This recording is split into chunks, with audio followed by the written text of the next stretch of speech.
जय श्री कृष्ण दोस्तों। मेरा नाम है आशीष और मैं आप सभी का स्वागत करता हूं अपने YouTube channel young minds career institute, जहां पर आज से हम स्टार्ट करने जा रहे हैं नीट के बायोलॉजी के बारे में पढ़ेंगे। तो ये जो चैनल है, इस चैनल पे स्पेसिफिकली हम बात करने वाले हैं नीट के अंदर आने वाला जो आपका बायोलॉजी पोर्शन है उसको हम पूरा कवर करेंगे।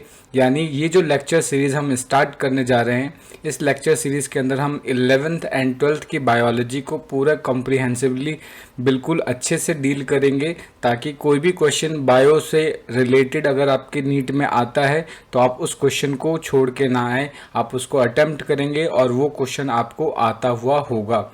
तो इसी सीरीज़ में जो आज का जो पहला लेक्चर है, जहाँ पे हम बात करने जा रहे हैं क्लास 11 से स्टार्ट करेंगे, और जो फर्स्ट टॉपिक होने वाला है वो हमारा लिविंग वर्ल्ड के बारे में होने वाला है। और इसके अंदर आज जो हम सबसे पहले समझेंगे वो लिविंग क्या होता है उसके बारे में समझेंगे, क्योंकि ये बहुत बेसिक चीज़ है।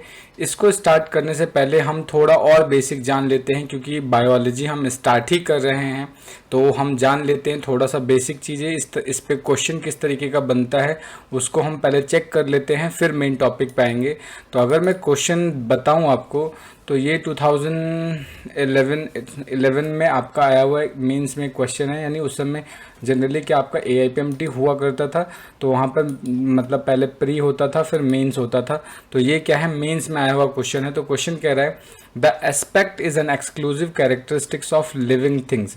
यानी आपको यहाँ पे क्या बताना है, एक्सक्लूसिव कैरेक्टरिस्टिक्स बताना है लिविंग का। एक्सक्लूसिव कैरेक्टरिस्टिक्स क्या होगा, तो ऑप्शंस आपको दे रखे हैं।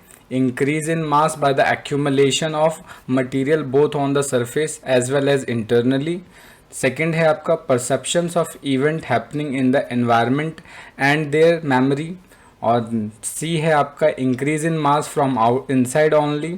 And the last one is isolated metabolic reactions occur into in vitro.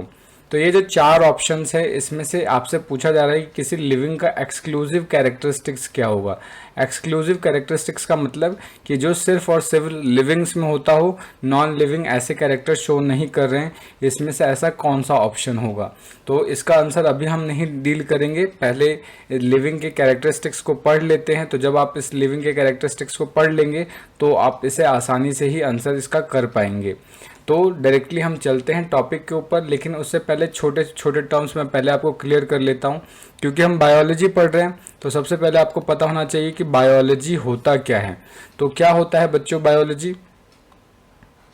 Biology क्या होता है? बेसिकली बायोलॉजी दो टर्म से मिलकर बना हुआ है। एक टर्म है बायो और दूसरा टर्म है लॉजी। बायो का मतलब होता है लिविंग, ठीक है, बायो का मतलब क्या है, लिविंग।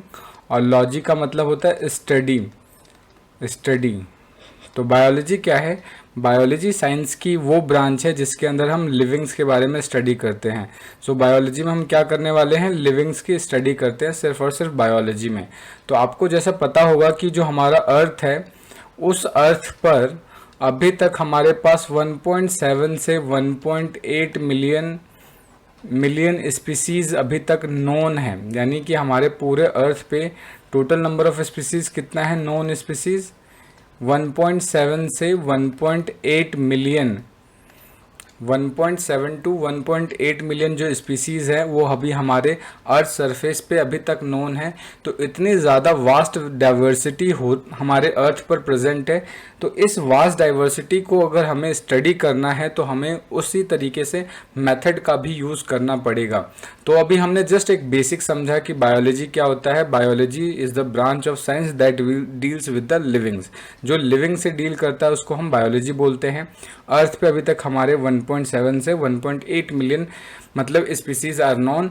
तो उनकी इतनी ज़्यादा वास्ट डाइवर्सिटी होने के बारे में होते हुए हैं, मतलब कि इतनी ज़्यादा डाइवर्सिटी है, तो इन डाइवर्सिटी को हम यहाँ पर किस तरीके से डील करेंगे, क्या क्या उनके रूल प्रोसीजर हैं, वो सारे के सारे प्रोसेस को हम वन बाय वन करके, जैसे जैसे चैप्टर इंक्रीज होगा, जैसे जैसे हमारे वीडियो लेक्चर्स बनते रहेंगे, आपको सारे के सारे वीडियो आसानी से मिल जाएंगे और सारे कॉन्सेप्ट क्लियर होंगे यहाँ पर। अगर चैनल पे आप नए हैं तो चैनल सब्सक्राइब कर लीजिए, क्योंकि इस चैनल पे आपको पूरे बायोलॉजी की प्रिपरेशन मतलब कि यहाँ से आपकी हो जाएगी, आपको कहीं कोई एक्स्ट्रा पैसे पे करने की ज़रूरत नहीं है, आपको सारा का सारा बायोलॉजी का कंटेंट आपको यहीं पे मिल जाएगा। तो अब आते हैं डायरेक्टली टॉपिक के ऊपर, लिविंग के बारे में समझते हैं, लिविंग क्या होता है। तो ये जो हमारी पहली स्लाइड है, पहली स्लाइड के अंदर मैंने यही क्वेश्चन लिख रखा है, व्हाट इज़ लिविंग। तो जनरली लिविंग हम उनको बोलते हैं जो ये फॉलोइंग कैरेक्टर्स शो करते हैं, यानी growth, reproduction, metabolism, cellular organisation and consciousness. तो अगर लिविंग हम उनको बोलेंगे जिनमें इस तरीके के कैरेक्टरिस्टिक्स को वो रिप्रेजेंट करते हैं, अगर इस तरीके के कैरेक्टरिस्टिक्स को शो करते हैं तो उसको हम लिविंग बोलेंगे। लेकिन इन 5 कैरेक्टर में से ये जो पहले 2 कैरेक्टर हैं, ठीक है, ये जो 2 कैरेक्टर है इसको हम डिफाइनिंग कैरेक्टर्स नहीं बोलते हैं। तो अब आप ये क्वेश्चन आ जाएगा कि डिफाइनिंग कैरेक्टर क्या होते हैं, नॉन डिफाइनिंग कैरेक्टर क्या होते हैं। तो जो डिफाइनिंग कैरेक्टर होते हैं वो कैरेक्टर ऐसे कैरेक्टर होंगे जो सिर्फ और सिर्फ लिविंग में मिलते हैं, नॉन लिविंग वो कैरेक्टर शो नहीं करते। लेकिन नॉन डिफाइनिंग कैरेक्टर वो ऐसे कैरेक्टर होते हैं जो आपके लिविंग में भी मिलेंगे और नॉन लिविंग में भी मिलेंगे। तो आप में डाउट आ रहा है क्या ग्रोथ नॉन लिविंग भी करता है और रिप्रोडक्शन भी नॉन लिविंग करता है। तो इसको भी हम आगे डील करेंगे कि ये डिफाइनिंग क्यों नहीं है और ये बाकी डिफाइनिंग क्यों है। तो अगर मैं बात करूं तो ग्रोथ और जो रिप्रोडक्शन है वो कैरेक्टरिस्टिक तो है, मतलब लिविंग का, अगर लिविंग है उसके अंदर ग्रोथ और रिप्रोडक्शन तो होगा, लेकिन वो एक एक्सक्लूसिव मतलब कि कैरेक्टरिस्टिक नहीं है। एक्सक्लूसिव का मतलब कि सिर्फ और सिर्फ अगर लिविंग में ही हो, ऐसा नहीं होता है। तो ये क्या है, नॉट ए डिफाइनिंग कैरेक्टरिस्टिक। ये क्या है, एक डिफाइनिंग कैरेक्टरिस्टिक नहीं है, नॉट अ डिफाइनिंग कैरेक्टरिस्टिक्स। आपको ये ध्यान रखना है, डिफाइनिंग कैरेक्टरिस्टिक्स नहीं है। क्यों नहीं है अभी हम आगे की स्लाइड्स में जानेंगे। बाकी ये जो 3 बचते हैं, मेटाबॉलिज्म, सेलुलर ऑर्गेनाइजेशन, कॉन्शियसनेस, ये सारे के सारे क्या हैं, ये आपके डिफाइनिंग कैरेक्टर हैं। ये कैसे हैं, ये आपके डिफाइनिंग कैरेक्टर हैं। तो क्या हुआ, लिविंग अगर मुझे जानना है तो लिविंग मैं किन को बोलूँगा, लिविंग वो होते हैं जिनके अंदर ग्रोथ होती है, रिप्रोडक्शन होता है, मेटाबॉलिज्म होता है, सेलुलर ऑर्गेनाइजेशन होता है और कॉन्शियसनेस होता है। तब 1 बाय 1 डील करते हैं कि ग्रोथ का क्या मतलब होता है, रिप्रोडक्शन का क्या मतलब होता है, मेटाबॉलिज्म का क्या होता है, सेलुलर ऑर्गेनाइजेशन क्या होता है, कॉन्शियसनेस क्या होता है। अगर बच्चों आपको कोई डाउट आ रहा हो, समझ नहीं पा रहे हैं आप, कोई चीज़, कोई टर्म आपको डिफिकल्ट लग रही है, तो आप ज़रूर कमेंट करके मेरे से पूछें और मैं उस कमेंट का almost with in an hour में आपको उसका रिप्लाई ज़रूर कर दूंगा। तो होप आपको इतनी चीज़ें समझ में आ रही होंगी। तो मूव करते हैं फर्स्ट कैरेक्टरिस्टिक जो कि है हमारा ग्रोथ। तो अगर ग्रोथ की बात करें, ठीक है, तो ग्रोथ का क्या मतलब होता है कि अगर आपके ओवरऑल मास में इंक्रीज हो रहा है, जैसे बॉडी है, बॉडी का मास इंक्रीज हो रहा है, ठीक है, तो इंक्रीज इन मास, या बॉडी का ओवरऑल साइज इंक्रीज हो रहा है, या टिश्यू का साइज इंक्रीज हो रहा है, या किसी पार्ट का साइज इंक्रीज हो रहा है, तो उसी को हम क्या बोलते हैं, ग्रोथ बोलते हैं। तो ग्रोथ का मतलब क्या है, या तो बॉडी के मास में इंक्रीज होना, या टिश्यू के साइज में इंक्रीज होना, या किसी बॉडी पार्ट का इंक्रीज होना, ये सब क्या कहलाता है, ग्रोथ कहलाता है। ठीक है, तो अगर ग्रोथ की अगर मैं बात करूँ, 2 कैरेक्टरिस्टिक्स बताइए कि ग्रोथ हम कैसे एक्सप्लेन करेंगे कि ग्रोथ हुआ है। तो ग्रोथ के जो ट्विन कैरेक्टरिस्टिक्स होते हैं, ट्विन का मतलब जिन 2 कैरेक्टरिस्टिक्स की वजह से हम ये बता सकते हैं कि उसमें ग्रोथ हुआ है, वो ट्विन कैरेक्टरिस्टिक्स क्या होता है, या तो उस जो भी हमने बॉडी ले रखी है, या जो भी हमारे पास मतलब कि लिविंग है चाहे नॉन लिविंग है, अगर उसके बॉडी के अंदर मास इंक्रीज हो रहा है, यानी उसकी बॉडी में मास इंक्रीज हो रहा है, या नंबर इंक्रीज हो रहा है, यानी 2 चीज़ों को हम ग्रोथ बोलेंगे। या तो उसका क्या हो, मास इंक्रीज हो जाए, ठीक है, या तो मास इंक्रीज हो उसका, या उसका क्या हो जाए, नंबर इंक्रीज हो जाए, या उसका क्या हो जाए, नंबर इंक्रीज हो जाए।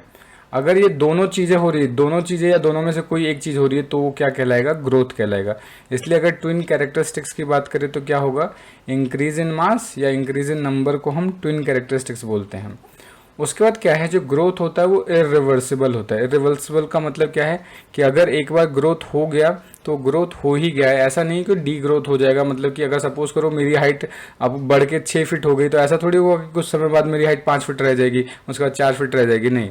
हाँ, ग्रोथ हमेशा कैसा होता है, इरिवर्सिबल होता है और परमानेंट होता है। एक बार हो गया तो हो गया, वो रिवर्सिबल नहीं होगा, यानी दोबारा से ओरिजिनल पोजीशन पर नहीं आएगा। ठीक है, तो क्या हो गया, ग्रोथ एक इरिवर्सिबल परमानेंट प्रोसेस है, या जिसके अंदर क्या हो जाता है, साइज इंक्रीज हो जाता है, ठीक है, ऑर्गन का या किसी बॉडी पार्ट का। ठीक है, जनरली जो ग्रोथ बेसिकली होता क्यों है, ग्रोथ का मेन रीज़न क्या है, हमारी बॉडी के अंदर मेटाबॉलिज्म कंटिन्यूसली होता रहता है।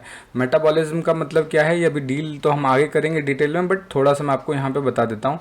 मेटाबॉलिज्म का मतलब होता है कि हमारे बॉडी के अंदर कंटिन्यूसली कंस्ट्रक्टिव और डिस्ट्रक्टिव रिएक्शंस चलते रहते हैं। अगर ग्रोथ हो रहा है तो बेसिकली मेटाबॉलिज्म दो रिएक्शन से मिलकर बनता है, एक होता है एनाबॉलिज्म, एक क्या होता है एनाबॉलिज्म, और एक होता है कैटाबॉलिज्म। एनाबॉलिज्म का मतलब होता है जब छोटे छोटे मॉलिक्यूल्स मिलके एक लार्ज मॉलिक्यूल का फॉर्मेशन करेंगे तो उसको बोलते हैं एनाबॉलिज्म। और कैटाबॉलिज्म का मतलब होता है जब एक बड़े मॉलिक्यूल छोटे छोटे मॉलिक्यूल्स में टूट जाता है तो उसको बोलते हैं कैटाबॉलिज्म। तो ग्रोथ बॉडी के अंदर तब होता है जब रेट ऑफ एनाबॉलिज्म ज़्यादा हो रेट ऑफ कैटाबॉलिज्म, क्योंकि ऑब्वियसली बात है जब ज़्यादा कंस्ट्रक्टिव रिएक्शन होगा तो क्या होगा, ग्रोथ होगा। अगर ज़्यादा डिस्ट्रक्टिव रिएक्शन होता है तो डी ग्रोथ होने लग जाता है, यानी सेल डैमेज होना स्टार्ट हो जाता है, फिर एजिंग या सेनेसेंस आना स्टार्ट हो जाता है। तो अगर किसी बॉडी में ग्रोथ हो रहा है इसका मतलब क्या है, उसके अंदर एनाबॉलिज्म जो रिएक्शन है वो काफ़ी प्रीडोमिनेंट है, ये ज़्यादा तेज़ी से हो रहा है, यानी कंस्ट्रक्टिव रिएक्शन ज़्यादा हो रहे हैं इसलिए वो ग्रोथ कर रहा है। अगर आप बात करते हैं ग्रोथ के टाइप्स की, ग्रोथ के दो टाइप होते हैं, एक होता है इंट्रिंसिक ग्रोथ और एक होता है एक्सट्रिंसिक ग्रोथ। इंट्रिंसिक ग्रोथ का मतलब क्या होता है कि अगर ग्रोथ जो बॉडी के अंदर से हो रही है, जैसे बोन का साइज इंक्रीज होना, सेल का नंबर इंक्रीज हो जाना, तो अगर ग्रोथ क्या है फ्रॉम इनसाइड द बॉडी, अगर बॉडी के अंदर से हो रहा है तो उसको हम बोलते हैं इंट्रिंसिक ग्रोथ।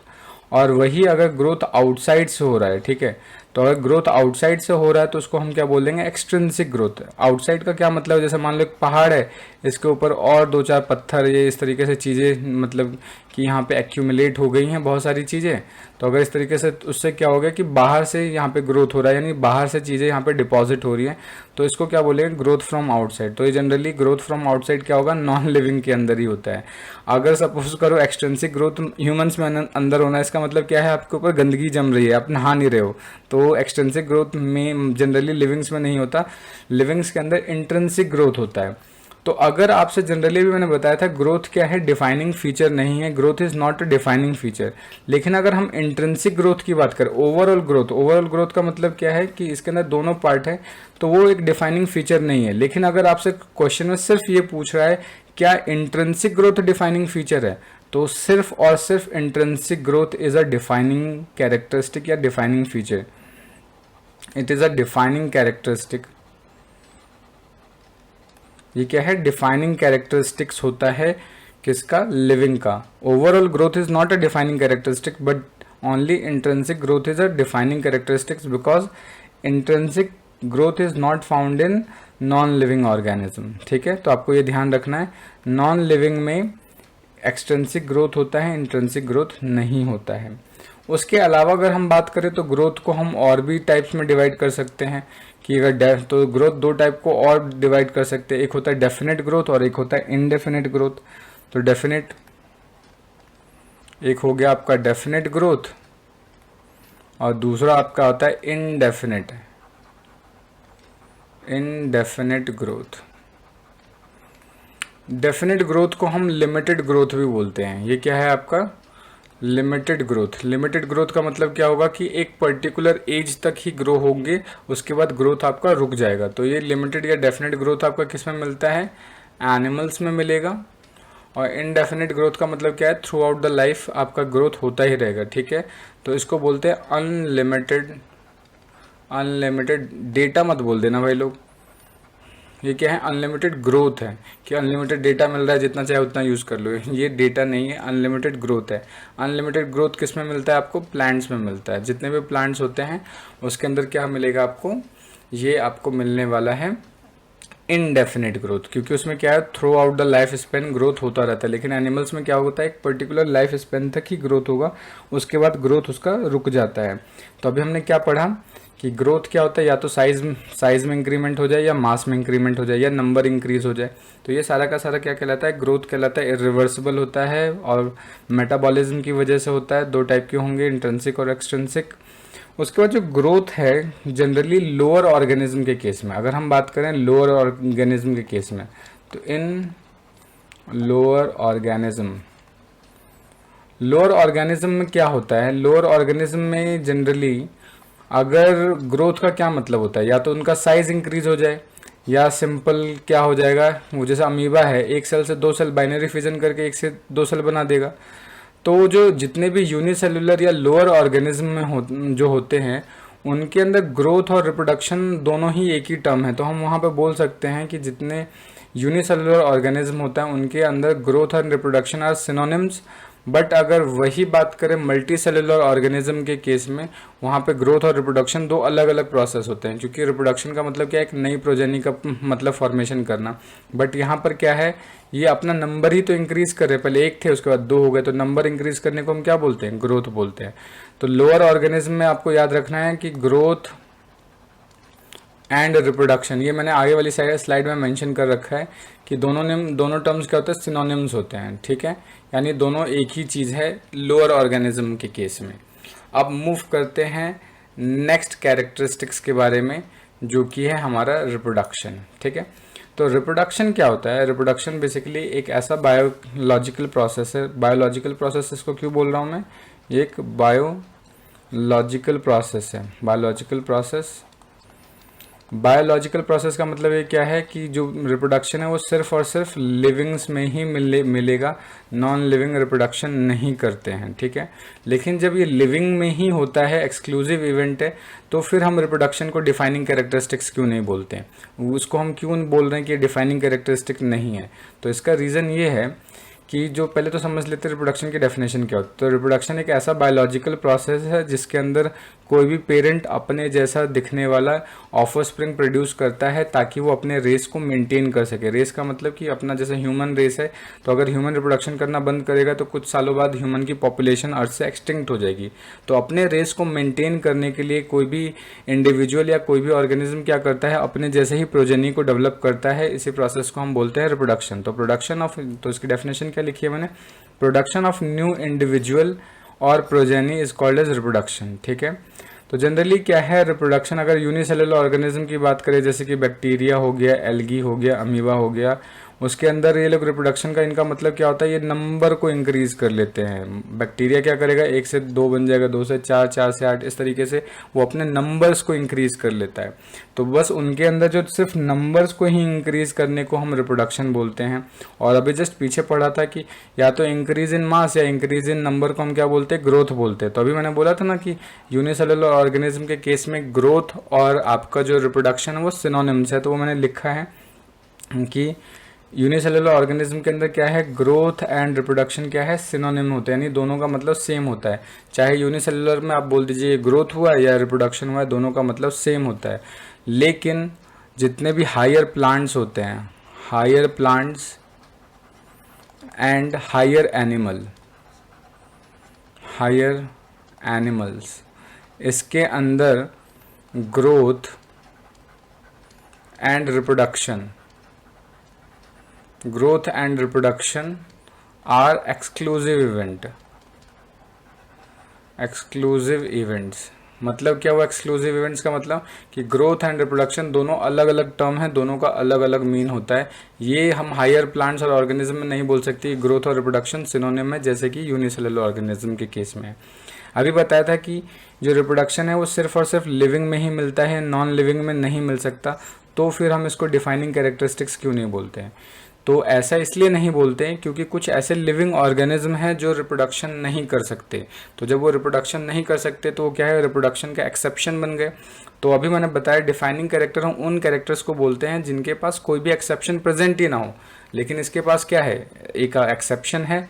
इसलिए क्या है, रिप्रोडक्शन को हम डिफाइनिंग कैरेक्टरिस्टिक्स नहीं बोल सकते। क्यों, क्योंकि जैसे कि म्यूल हो गया, स्टेराइल कपल हो गए, स्टेराइल ह्यूमन कपल मतलब कि जो कि प्रोजेनी प्रोड्यूस नहीं कर सकते या बेबी प्रोड्यूस नहीं कर सकते, या वर्कर बी होते हैं, ये सारे के सारे क्या होते हैं, स्टेराइल होते हैं। लिविंग होने के बावजूद भी ये क्या है, रिप्रोडक्शन नहीं कर सकते। इसलिए ये क्या बनते हैं, रिप्रोडक्शन के एक्सेप्शन है। ये क्या है, एक्सेप्शन ऑफ रिप्रोडक्शन। तो ये रिप्रोडक्शन के क्या है, एक्सेप्शन है। अगर ये रिप्रोडक्शन के एक्सेप्शन है तो ये रिप्रोडक्शन तो कर ही नहीं सकते, और जब रिप्रोडक्शन कर नहीं सकते तो क्या होगा, ये डिफाइनिंग कैरेक्टरिस्टिक नहीं होगा। क्योंकि डिफाइनिंग कैरेक्टर हम उन्हीं को बोल सकते हैं जो कि मतलब जिसका कोई भी एक भी एक्सेप्शन ना हो, बट इसका एक्सेप्शन है। होप आपको अभी तक ये सारी चीज़ें यहाँ तक समझ में आ रही हैं। अगर नहीं समझ में आ रही है आप कमेंट करके ज़रूर पूछें और मैं आपके कमेंट्स का हार्डली 1 आवर के अंदर आपको रिप्लाई दे दूंगा अगर कोई भी डाउट है। तो हम आगे मूव करें, नेक्स्ट कैरेक्टरिस्टिक्स बात करते हैं मेटाबॉलिज्म की। तो मेटाबॉलिज्म का मतलब क्या होता है, हमारे बॉडी के अंदर जितने भी केमिकल रिएक्शन प्रेजेंट होते हैं उन सभी केमिकल रिएक्शन का जो टोटल सम होता है उसी को हम बोलते हैं मेटाबॉलिज्म। तो ये लिखा है मैंने, the sum total of all the chemical reaction occurring inside our body is called as metabolism. तो सारे केमिकल रिएक्शन कौन कौन हो सकते हैं, कुछ रिएक्शंस होते हैं कंस्ट्रक्टिव रिएक्शंस, कुछ होते हैं डिस्ट्रक्टिव रिएक्शन। तो कंस्ट्रक्टिव रिएक्शंस को हम बोलते हैं एनाबॉलिज्म, अभी मैंने पीछे आपको बताया था एनाबॉलिज्म होता है, और डिस्ट्रक्टिव रिएक्शन को क्या बोलते हैं, कैटाबॉलिज्म बोलते हैं। एनाबॉलिज्म का मतलब होता है जब छोटे छोटे मॉलिक्यूल्स या छोटे छोटे बायोमॉलिक्यूल्स मिलके एक लार्ज मॉलिक्यूल का फॉर्मेशन करते हैं तो उसको बोलते हैं एनाबॉलिज्म। और कैटाबॉलिज्म किसको बोलते हैं, जब एक बड़ा मॉलिक्यूल छोटे छोटे मॉलिक्यूल्स में डिसइंटीग्रेट हो जाता है या टूट जाता है तो उसको हम बोलते हैं कैटाबॉलिज्म। तो यही दो टाइप के रिएक्शंस होते हैं हमारी बॉडी के अंदर, या तो एनाबॉलिज्म होगा या कैटाबॉलिज्म होगा। तो जनरली क्या है, नॉन लिविंग बॉडी के अंदर कोई भी इस टाइप की रिएक्शन नहीं होती, ठीक है। So metabolism is absent in non living, उसके अंदर तो मिल ही नहीं सकता क्योंकि उसके अंदर ये थोड़ी रिएक्शन चल रहा होगा कि एक कंस्ट्रक्टिव रिएक्शन है या डिस्ट्रक्टिव रिएक्शन चल रही है। नॉन लिविंग में कोई भी रिएक्शन नहीं होता है, तो इसलिए क्या है, इसको हम बोलेंगे मेटाबॉलिज्म को क्या बोलेंगे, ये डिफाइनिंग कैरेक्टर है। ये क्या है आपका डिफाइनिंग कैरेक्टर है, यानी इसका कोई भी एक्सेप्शन नहीं है, यानी ना तो लिविंग में कोई एक्सेप्शन है ना ही नॉन लिविंग में, क्योंकि नॉन लिविंग में कोई भी टाइप का केमिकल रिएक्शन तो होता ही नहीं है। तो जब ये कोई केमिकल रिएक्शन होगा ही नहीं तो मेटाबॉलिज्म क्या है, एक एक्सक्लूसिव इवेंट है, और ये सिर्फ और सिर्फ किस में मिलेगा आपको, लिविंग्स के अंदर ही मिलेगा। तो ऑल लिविंग ऑर्गेनिज्म, बहुत चाहे वो यूनिसेलुलर, सारे लिविंग ऑर्गेनिज्म चाहे वो यूनिसेलुलर हो या मल्टी सेलुलर हो, सभी के अंदर मेटाबॉलिज्म होता है। All plants, animal, fungi, microbes, या चाहे प्लांट हो, एनिमल हो, फंजाई हो, माइक्रोब हो, सभी मेटाबॉलिज्म करते हैं, यानी मेटाबॉलिज्म सबके अंदर होता है। अगर मेटाबॉलिज्म नहीं होगा तो वो लिविंग नहीं कहलाएगा। और अगर अभी बताया था मैंने कि अगर एनाबॉलिज्म का जो रेट है वो ज़्यादा है कैटाबॉलिज्म से, ठीक है, तो उस समय क्या होता है, तब होता है आपका पॉजिटिव ग्रोथ, इसको हम क्या बोलते हैं, पॉजिटिव ग्रोथ। लेकिन एनाबॉलिज्म कम हो और कैटाबॉलिज्म ज़्यादा हो तो उसको बोलते हैं नेगेटिव ग्रोथ, या इसको हम डी ग्रोथ भी बोलते हैं। ये आपको ध्यान रखना है। एंड द नेक्स्ट कैरेक्टरिस्टिक जो अब मूव करते हैं वो है हमारा सेलुलर ऑर्गेनाइजेशन, ठीक है। तो जो सेलुलर ऑर्गेनाइजेशन का क्या मतलब होता है, जैसे कि आपने अभी मतलब कि बहुत छोटी क्लासेस से पढ़ा होगा कि जो सेल होता है वो क्या है, किसी भी ह्यूमन बॉडी या किसी भी लिविंग बॉडी के अंदर जो सेल होता है सबसे इम्पॉर्टेंट कंपोनेंट होता है, क्योंकि सेल ही क्या है, स्ट्रक्चरल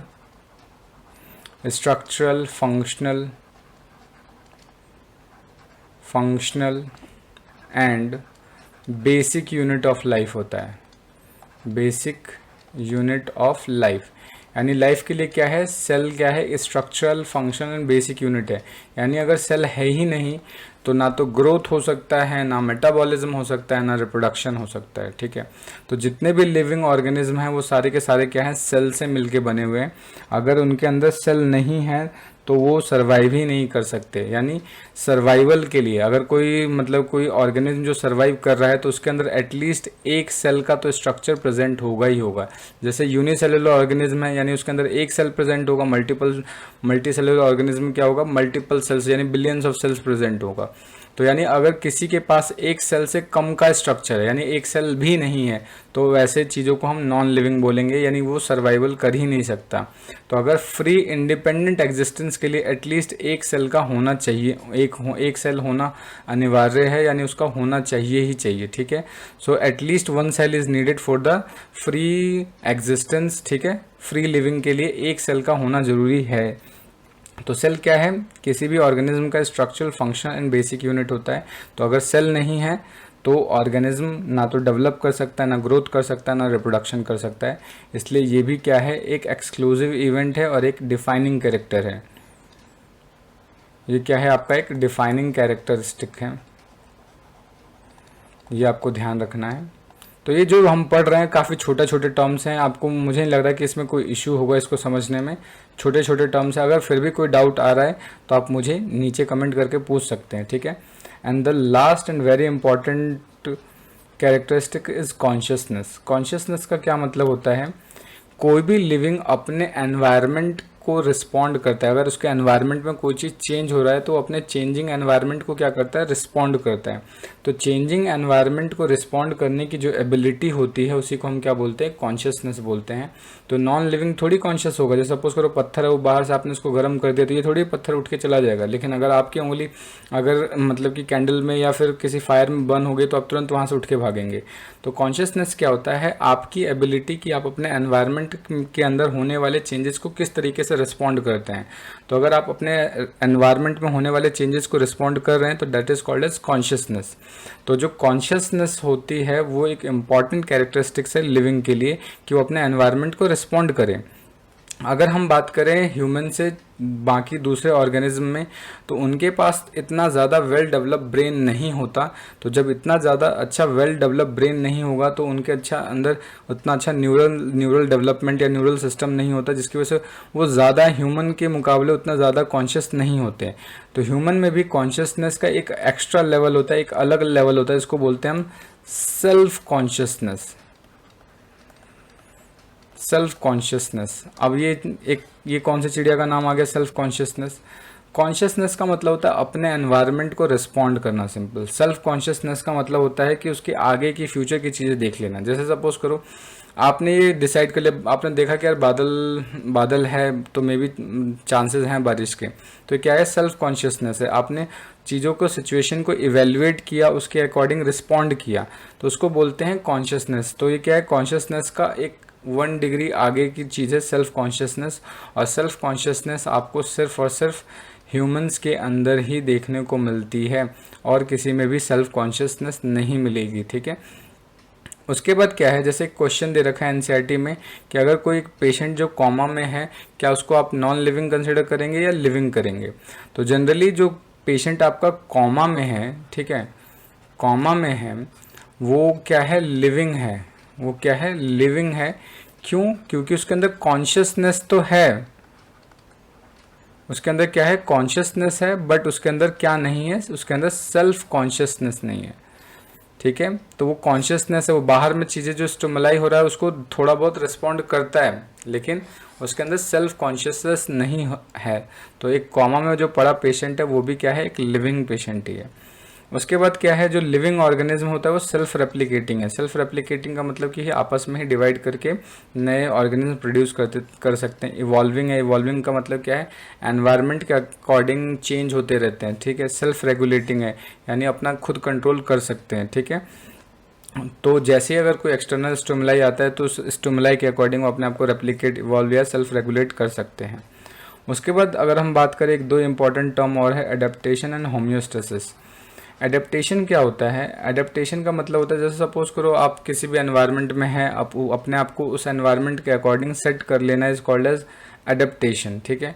होम्योस्टेसिस का मतलब क्या है, होम्योस्टेसिस का मतलब होता है ये बॉडी के अंदर का एक ऐसा फिनोमेना है कि वो बॉडी का इंटरनल एटमॉस्फेयर या इंटरनल जो मतलब हमारा एनवायरनमेंट है उसको कांस्टेंट बना के रखता है, यानी the ability of body to maintaining the constant environment, ठीक है। ये बॉडी की एबिलिटी है, ठीक है। ये क्या है, एबिलिटी की स्पेलिंग गलत हो रही है, देखो लिखते समय आपकी एबिलिटी की स्पेलिंग गलत हो गई है, तो इसको मैं ज़रा सही कर देता हूँ।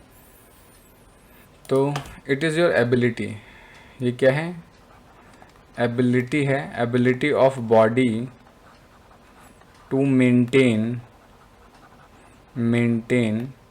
कांस्टेंट एनवायरनमेंट, कांस्टेंट एनवायरनमेंट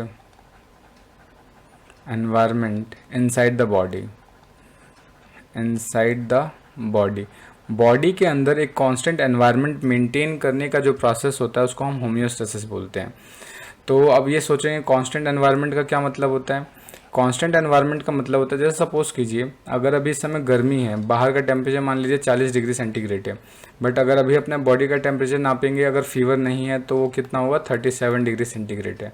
मान लेते कोल्ड है, बाहर का टेम्परेचर 16 डिग्री सेंटीग्रेड है, बट अगर अभी अपने बॉडी का टेम्परेचर नापेंगे वो अभी भी 37 डिग्री सेंटीग्रेड ही होगा। तो ये क्या है कि हमारे बॉडी, भले ही हमारा एटमॉस्फेयर कितना चेंज क्यों नहीं हो रहा, हमारा बॉडी क्या है कांस्टेंट एनवायरनमेंट को मेंटेन करके रख रहा है। तो इस प्रोसेस को हम क्या बोलते हैं, होम्योस्टेसिस बोलते हैं।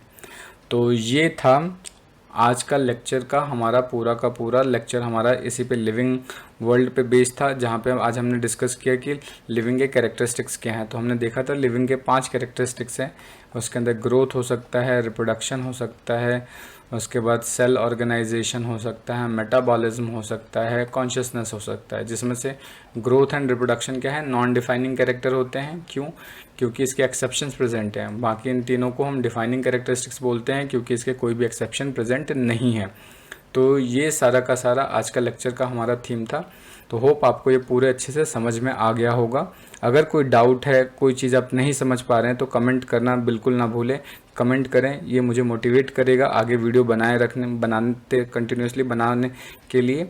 अगर कोई सुझाव है तो ज़रूर बताएं, क्योंकि जस्ट ये आज हमने सीरीज़ स्टार्ट की है। मे बी आपको बहुत बेनिफिट करेगी आपके एग्ज़ाम्स पर्सपेक्टिव में, चाहे आप बोर्ड्स हों। बेसिकली इसको मैं बना तो रहा हूँ नीट के लिए, बट ये आपके बोर्ड्स के लिए भी काफ़ी बेनिफिशियल होने वाला है।